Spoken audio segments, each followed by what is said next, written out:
do believe that laundry detergent does run a scam on people. I learned how to conserve my detergent by my method at work, drawing blood. The measurements are very precise. By using the amount that I put inside of the syringe, it weighs out correctly, so I'm not overdoing it.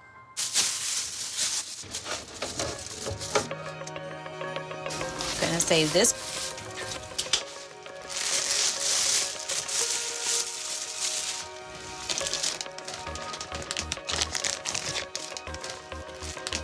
I collect lint from the dryer, first off because it's clean. Secondly, I don't have to buy cotton swabs. So I use it to remove my nail polish, my makeup. I'm using the lint right now to apply my compact powder on my face. Okay, but that's It shades it actually out very smart. very good.